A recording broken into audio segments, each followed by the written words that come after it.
The lamp at Eilean Mor didn't just go out, it surrendered to a silence so absolute it chilled the bones of every sailor who looked toward the horizon. On December 26, 1900, the relief ship Hesperus cut through the gray Atlantic swell to find a lighthouse that was perfectly intact, yet utterly devoid of life. To understand the weight of what happened on that jagged rock, one must first understand the isolation of the Flannan Isles. They are a cluster of small, uninhabited islands in the Outer Hebrides, often referred to as the Seven Hunters. They sit like jagged teeth rising out of the North Atlantic, 32 miles west of the Isle of Lewis. It is a place of primordial violence, where the sea and the sky engage in a never-ending war of attrition. For centuries, these islands were feared by local mariners. Folklore suggested the islands were inhabited by something older than man, and that to step foot on Eilean Mor was to invite a gaze from the abyss. Despite the superstition, the demands of modern commerce and safety required a light. In 1899, a 75-foot tower was completed. It was a feat of Victorian engineering, designed to guide ships through some of the most treacherous waters on Earth. But only a year after the light was first lit, the Flannan Isles mystery would begin to write its darkest chapter. In December of 1900, 3 men were stationed on the rock: James Duckett, Thomas Marshall, and Donald MacArthur. These were not rookies or men prone to flights of fancy. James Duckett was a seasoned veteran of the service, a man of 43 with a family waiting for him back on the mainland. Records indicate that the men were highly professional. In fact, a 1906 account by a contemporary named Ketty notes that Duckett's pedigree was steeped in the tradition of the service. He was employed as an underkeeper by Ketty's father at Cambo and went with him in the same capacity to Greyhouse, close to Invergowrie, in 1849. This lineage of service suggests a man who knew the rhythms of the sea, a man who respected the rules of the Northern Lighthouse Board. Along with Marshall and the occasional keeper MacArthur, they formed a team that should have been able to withstand any storm. The first sign that something was wrong came on the night of December 15. The steamer Archtor, passing the islands on its way to Leith, noticed that the great light was not burning. In the thick of a winter gale, this was more than a technical failure, it was a death sentence for any ship caught in the swell. However, due to a series of bureaucratic delays and the worsening weather, the report of the missing light didn't trigger an immediate response. It wasn't until the day after Christmas, when the relief ship Hesperus finally managed to navigate the turbulent waters, that the true scale of the horror became apparent. As the Hesperus approached the landing at Eilean Mor, Captain Harvey noted that something was profoundly wrong. The usual protocols were ignored. No flags were raised to acknowledge their arrival. No crates were ready for transport. The landing stage was empty. Captain Harvey blew the ship's whistle and fired a flare, hoping to rouse the keepers from their duties. The sound echoed off the black cliffs, but the only response was the screaming of the gulls. Joseph Moore, the relief keeper who was supposed to take over a shift on the island, was sent ashore in a small boat. As he climbed the steep, winding stairs toward the lighthouse, a sense of mounting dread gripped him. He found the gate to the compound closed. The door to the living quarters was shut. Upon entering, Moore found a scene that felt frozen in time. A fire had been lit but had long since burned to cold ash. The clocks had stopped. The kitchen table was set for a meal that had never been eaten. But it wasn't what was there that disturbed him most, it was what was missing. 2 of the 3 sets of oilskins, the heavy waterproof coats used by the keepers, were gone. 1 set remained on its hook. This detail remains one of the most baffling aspects of the mystery. In the middle of a winter storm on a North Atlantic rock, no experienced lighthouse keeper would ever venture outside without his oilskins. To do so would be to invite hypothermia and death within minutes. Why had 1 man left his protection behind? And where were the other 2?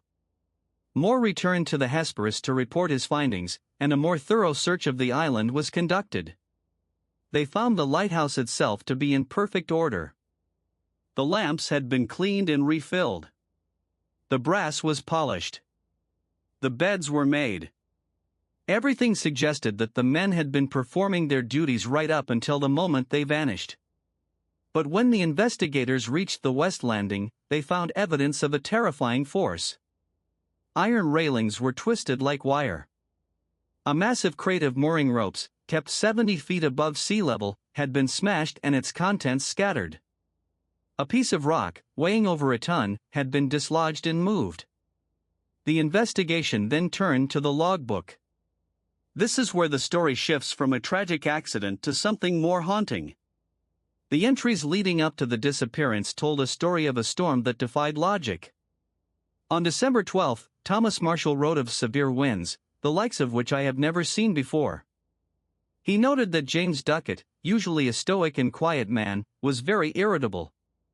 Most unsettling was the note regarding Donald MacArthur, a tough seafaring veteran known for his brawling nature in the docks of the mainland. Marshall wrote that MacArthur was crying. On December 13, the log stated the storm was still raging and that all three men had been praying. On the 15th, the final entry was scribbled, "Storm ended, sea calm. God is over all." These entries sent a chill through the investigators. When they checked the meteorological records from the nearby Isle of Lewis and the coastal stations on the mainland, they found something impossible. There were no storms reported in the area on the 12th, 13th, or 14th of December. The weather had been clear and the seas relatively calm. According to the official records, the severe winds that had reduced a hardened sailor to tears and forced the men to their knees in prayer simply did not exist. This discrepancy suggests either a localized weather phenomenon of impossible proportions or that the men were experiencing a shared psychological breakdown. As we look through the digital archives today, peeling back layers of scanned XML files and ancient metadata to find the truth, we find a story that refuses to be categorized. The official report, filed by Robert Muirhead of the Northern Lighthouse Board, attempted to bring a logical conclusion to the tragedy. Muirhead, who knew the men personally, theorized that a massive rogue wave had hit the island. He suggested that two of the men had gone down to the west landing to secure the gear, and when they got into trouble, the third man, the one who left his oilskins behind, had rushed out to help them. In that moment, a second precipitous wave must have swept all three of them into the abyss. It is a neat, mechanical explanation. It accounts for the damage at the landing and the missing coats. But it fails to account for the logbook. If the sea was calm on the 15th, as the final entry stated, where did the rogue wave come from?